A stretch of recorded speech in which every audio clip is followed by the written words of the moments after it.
ఉదయకాల ప్రార్థన.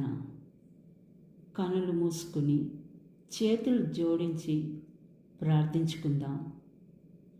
ఆలోచనకర్త, ఆశ్చర్యకరుడైన తండ్రి, బలవంతుడైనటువంటి నా తండ్రి, మీకే వేలాది వందనములు. సర్వ సృష్టికర్త అయినటువంటి నా తండ్రి, మీకే స్తుతి స్తోత్రములు. ఆది అంత్యములు లేనటువంటి నా ప్రభువ, మీకే స్తుతి స్తోత్రములు.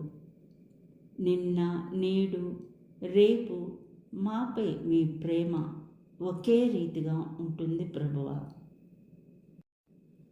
నశించిపోవు వాటిని వెదికి రక్షించుటకై ఈ లోకానికి వచ్చిన నా తండ్రి, మీకే వందనాలు ప్రభువా.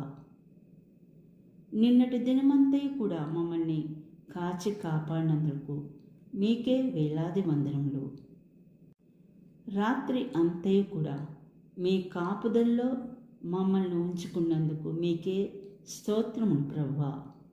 ఈ ఉదయకాలం మిమ్మల్ని స్తుతించే ఘనపరచుటకు ఇచ్చిన ఈ గొప్ప సమయాన్ని బట్టి మీకు వందనాలు ప్రభువా.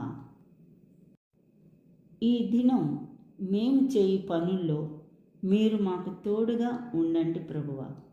మా రాకపోకలయందు మీరు మాకు తోడుగా ఉండండి. నాతో పాటు ఏకీభవించి ప్రార్థిస్తున్న ప్రతి బిడ్డను కాపాడి దీవించండి ప్రభువా. ఈ సమయంలో విడిపోయిన భార్యాభర్తల గురించి జ్ఞాపకం చేసుకుంటున్నాం తండ్రి. వారిని కలపండి ప్రభువా. ఈ సమయంలో కుటుంబాల గురించి ప్రార్థిస్తున్నాం తండ్రి. ఏ కుటుంబంలో అయితే శాంతి సమాధానం లేవో ఆ కుటుంబాల్లో శాంతి సమాధానాన్ని దయచేయండి ప్రభువా. సువార్తను బోధిస్తున్నటువంటి ప్రతి బోధకునికి మీ పవిత్రాత్మ అభిషేకాన్ని దయచేయండి ప్రభువా. వారి ద్వారా అనేక ఆత్మలు రక్షింపబడాలి ప్రభువా. ఈ సమయంలో మా కుటుంబాల్లో అనారోగ్యంతో బాధపడుతున్న వారిని ముట్టి స్వస్థతను దయచేయండి ప్రభువా. అడుగుడి ఇవ్వబడును, తట్టుడి తెరవబడును అని వాగ్దానం ఇచ్చినటువంటి నా ప్రభువా, మీ చిత్తమైతే మాకు దయచేయండి. ఇవి అన్నీ కూడా యేసుక్రీస్తు నామమున అడిగి వేడుకొంచున్నాం తండ్రి. ఆమెన్.